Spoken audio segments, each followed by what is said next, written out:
Students, class 10th की वैदिक math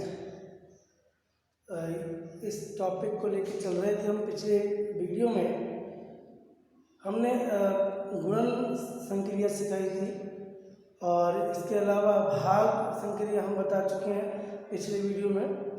अब इस वीडियो में जो लेके आए हैं वह है वर्ग संक्रिया।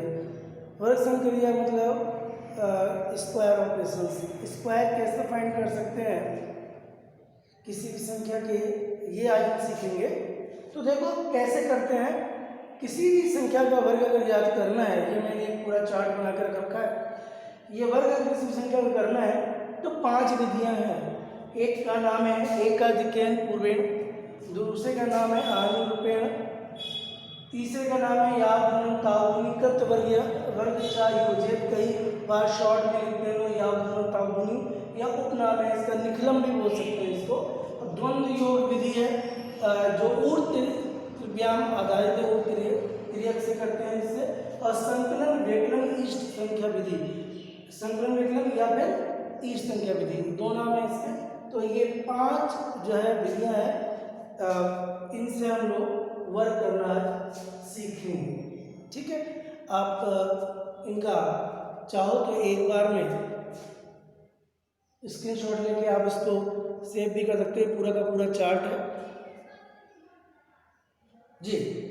देखिए, एकाधिक पूर्वेण उन्हीं संख्याओं में करते हैं जिन संख्याओं का इकाई का अंक 5 होता है। दिमाग में बैठाओ पहले, जिन संख्याओं के इकाई का अंक 5 होता है सिर्फ उन्हीं संख्याओं का वर्ग हम एकाधिक पूर्वेण से ज्ञात कर सकते हैं। आज जो भी हम आपको बताने जा रहे हैं वो यही आप मान सकते हैं। कैलकुलेशन कैसे फास्ट करें इसका वीडियो भी समझ सकते हैं आप इसको।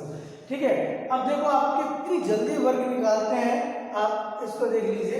ये फार्मूला है, मान लो a और 5 है, 5 इकाई का अंक हो गया और a जो है वो क्या हो गया, वो दाएं का अंक है। तो a इंटू a प्लस 1 और 5 का स्क्वायर। मान लो हमें क्या निकालना है, 25 का स्क्वायर निकालना है। बहुत ध्यान से समझना, मान लो हमें 25 का स्क्वायर निकालना है तो 2 है ना, ये क्या है, 2 है दाएं का, 5 है इकाई का, आराम से एकाधिक से निकाला जा सकता है। तो 2 गुणा 1 ज्यादा, 2 गुणा 1 ज्यादा और 5 का स्क्वायर यानी कि 25, 2 तिया 6, 25, आंसर आएगा 625। राइट, 625। ऐसे कई सारे एग्जाम्पल हो सकते हैं। जैसे कहा गया है 65 का स्क्वायर निकालो, ठीक है, 65 का स्क्वायर फाइंड करना है तो क्या करेंगे हम लोग, 65 है ना, तो 6 और 6 का 1 ज्यादा तो 7 हुआ, 6 7 42 और सीधा 25, 42 25, 4 या 2 25। अगर आपसे बोला जाए 75 का स्क्वायर निकालना है तो 7 8 56, 56 25। ठीक है, आप कैलकुलेटर में इतना फास्ट नहीं कर पाओगे, आप जब तक दबाओगे की तब तक टाइम लगेगा। ठीक है, 85 यानी 85 का अगर हमें स्क्वायर निकालना है तो क्या होगा, 8 9 या 72, 725 आंसर। ठीक है, अगर हमें 105 का स्क्वायर निकालना है तो 10 इंटू 11 110 25। सो बहुत फास्ट होता है एकाधिक पूर्वेण। बस लिमिटेशन इतनी है, इकाई का अंक 5 होना जरूरी है। ठीक है, अब आते हैं आनुरूपेण पर। आनुरूपेण कैसे करते हैं, किसी भी कोई भी संख्या हो, कैसी भी हो, दाई का इकाई का क्या है इसका कोई फर्क नहीं पड़ता, आप आराम से कर सकते हो। ठीक है, लेकिन इसका जो फार्मूला होता है, जिस रूप में इसको करते हैं, कुछ को ऐसा लगता है जैसे a प्लस बी का होल स्क्वायर किसी ने लिख दिया हो, a square plus 2ab plus B square, बस प्लस की जगह ये जो स्लैश लगा दिया, यानी कि ये ऑब्लिक का साइन लगा दिया। ठीक है, अब जैसे हमें निकालना है, मान लो 42 का स्क्वायर निकालना है, 42 का स्क्वायर फाइंड करना है तो हम कैसे फाइंड करेंगे, तो 42 का निकालना है, 4 को a मान लो और 2 को b मान लो। 4 को a 2 को b, तो देखो 4 का स्क्वायर 2 इंटू 4 इंटू 2 और 2 का स्क्वायर, देखना भी ध्यान से, 4 का स्क्वायर 16, 2 चौको 8, 8 दूनी 16 और 2 दूनी 4।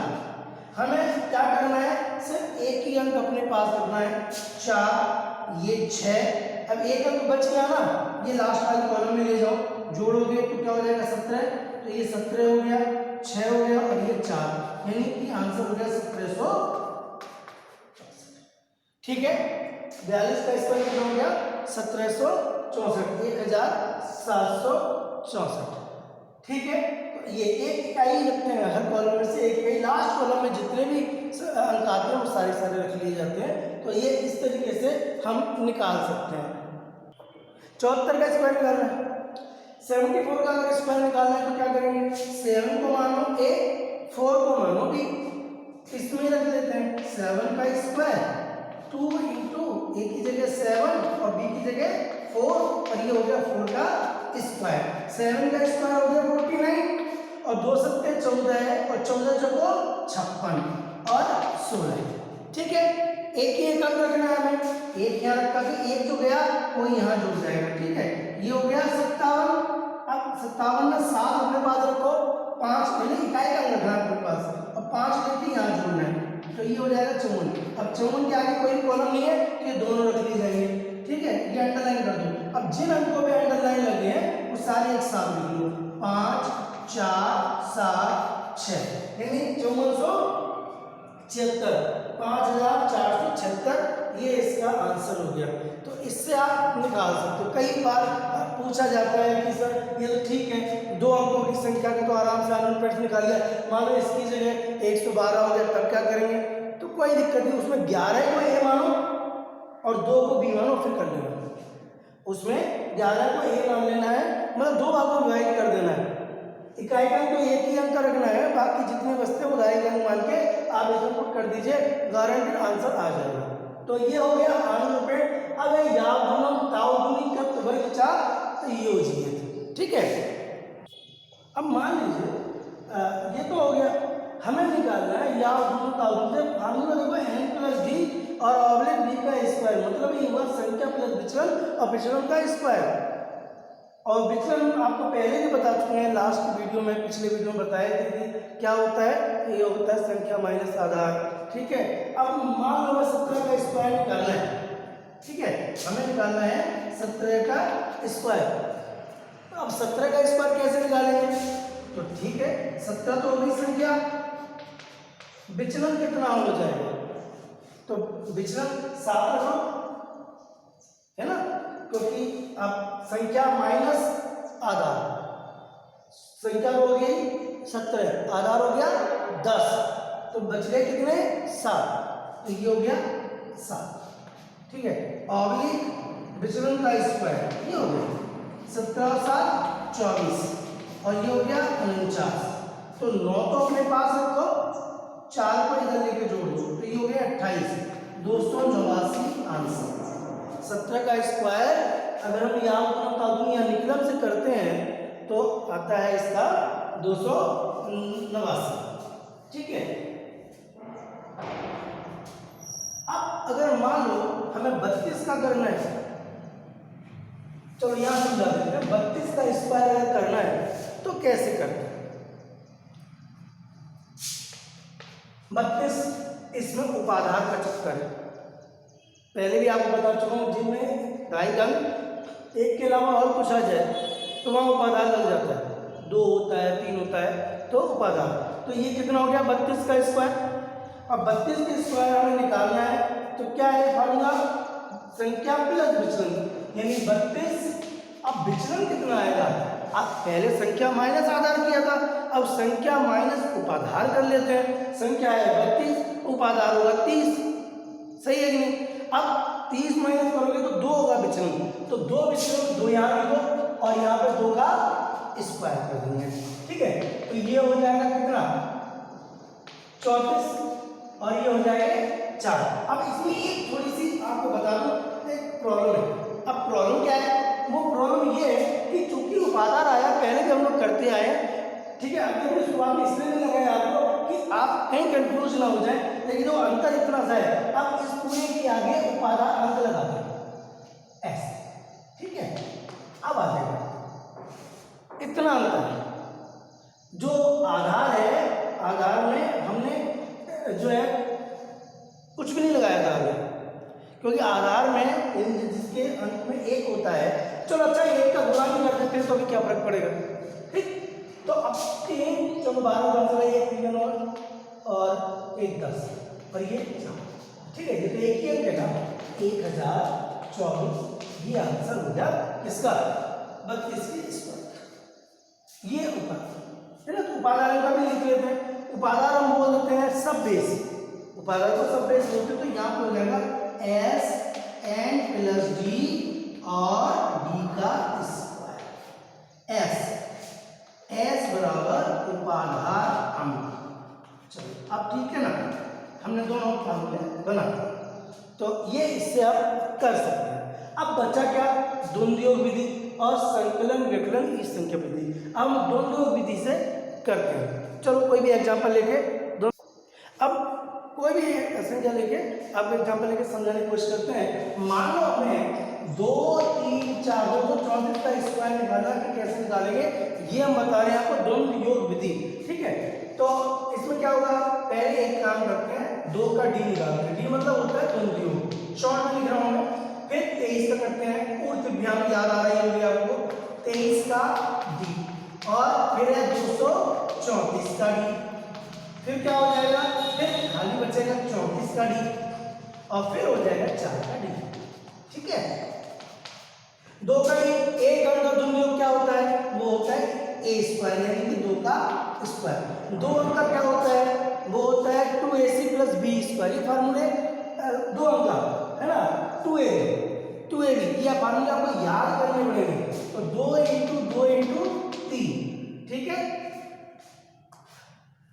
और ये 3 अंक का, ये 2ac plus B square, 2 × 2 × 4 plus 3 का स्क्वायर, और ये 2 × 3 × 4, तो ये 4 का स्क्वायर। ठीक, 2 का स्क्वायर 4। अगर आप कंफ्यूज हो रहे हैं ना ये सब कहाँ से आ गया, तो आपको बता दें, प्रीवियस क्लास में हमने पढ़ा भी है 9th क्लास में। जैसे एक अंक का अगर हमें डी निकालना है ना, तो इसका फार्मूला होता है ए स्क्वायर, मतलब एक अंक वाली संख्या का। और ये हो गया ए बी का डी अगर हमें निकालना है तो ये होता है 2ab, है ना। और अगर हमें निकालना है ए बी सी, 3 अंकों वाली संख्या का डी निकालना है, तो ये होता है 2ac प्लस बी स्क्वायर। और अगर हमें 4 अंक वाली संख्या का डी निकालना होता है, तो उसका होता है 2ad प्लस 2bc। ये फार्मूले हैं, ठीक है, ऊर्ध्वयाम से निकालते हैं, बनाने भी अगर आपको आते तो भी बन जाएंगे। तो 2 का स्क्वायर 4, 2 दूनी 4 किया 12, 2 दूनी 4, 4 चौको 16 और प्लस 9, ठीक है, और 2 3 6, 6 चौको 24 और 4 चौको 16। वापस कर लेते हैं इसको, क्योंकि 16 प्लस 9 लिखा हुआ है, इसे सॉल्व करना है। 25 हो गए, ये 24 हो गया, ये 16 हो गया, ठीक है। अब क्या हुआ, ये 6 एक इसमें जोड़ दो, ये हो गया 25, ये 2 इसमें जोड़ दो, ये हो गया 27, ये 2 इसमें जोड़ दो, ये हो गया 14, ये 1 इसमें जोड़ दो, ये हो गया 5। जितने अंडरलाइन हो रहे हैं सारे लिख लो, 5 4 7 5 और 6, ये जो है इसका आंसर हो जाता है, ठीक है। 2 3 4 का स्क्वायर 54,706। तो ये किससे निकल आएगा, ये द्वंद्व योग विधि से। अब एक और बचता है, वो है संकलन व्यकलन, जिसे दूसरे नाम इष्ट संख्या विधि के नाम से जानते हैं। ये थोड़ा मेथड इंटरेस्टिंग है, आप करें इसमें ना तो ये आधार उपाधार कोई चक्कर इसमें नहीं पड़ रहा है, सीधा सीधा ऐड करना है और कुछ भी नहीं है इसके अंदर। तो आप देखें, जैसे मान लो 12 का स्क्वायर निकालना है, ठीक है ना, 12 का स्क्वायर निकालना है, कोई भी संख्या मान लो 2 3 5 4 9, कुछ भी मान लो, आप मान सकते हो, ठीक है, इसमें विचलन का चक्कर नहीं होता है। अब 12 है तो क्या करना चाहिए, मेरा तो कहना है कि आप 2 को मानो इस संख्या, क्यों, एक बार जोड़ते हुए बार घटा दीजिए, बचाएंगे 10 हो जाएंगे तो गुणा करना आसान हो जाता है। कैसे बोल रहा हूँ, देखो 12 प्लस 2 मान लिया हमने, 1 को 2 मान लिया, और ये 12 माइनस 2 हो गया, और ये 2 का स्क्वायर, तो 12 और 2 14 और गुणा 10, ये कह रहा था। जब 10 आ गया तो आराम से गुणा हो जाएगा, तो गलती के चांसेस कम हो जाएंगे, और 2 दूनी 4, ये हो जाएगा 140, ये हो जाएगा 4, आंसर आ गया 144। सब जानते हैं 12 का स्क्वायर 144 ही होता है, ठीक है। तो ऐसे कर सकते हैं, मतलब कुछ भी मान सकते हो। अब जैसे मान लो आपने मान लिया 44, तो अच्छा होगा 4 को मान लो इस संख्या विधि, और मैं आपको आप सोचोगे अगर कि भाई 2 को मान लिया, हमने 5 को मान लिया तो कौन सा गजब हो जाएगा, कुछ भी नहीं होगा, वही आंसर आएगा। देखो आप 12 + 5, ठीक है, 12 - 5 और प्लस 5 का स्क्वायर, ये हो गया 17 और ये हो गया 7 प्लस 25, सही है ना, 17 + 119 प्लस 25 आ गया ना। इस संख्या की है, कुछ भी मान सकते हो आप, इससे ज्यादा इंटरेस्टिंग हमें तो कोई मेथड लगता नहीं, कोई भी संख्या मानो ना, विचलन का चक्कर ना कुछ भी। अब जब 44 को क्या किया हमने, अच्छा होगा कि वही करो, 44 + 4 44 - 4, गलती के चांसेस कम हो जाए, और ये प्लस हो गया 4 का स्क्वायर, ये हो गया 48 इंटू ये हो गया 40 और ये हो गया 4 का गुणा करो, 4 × 32 कौन सा, 1 3 4 16 16 3 19, ठीक है, एक 0 बढ़ा दिया प्लस 16, ये हो जाएगा 1936 यानी 1936। तो ये थे पांचों विधियां जिससे हम स्क्वायर निकाल सकते हैं। नेक्स्ट वीडियो में स्टूडेंट मैं बताऊंगा क्यूब कैसे फाइंड कर सकते हैं, यानी घनफल कैसे ज्ञात किया सकता है, उसके बाद वर्गमूल और घनमूल किया जाएगा।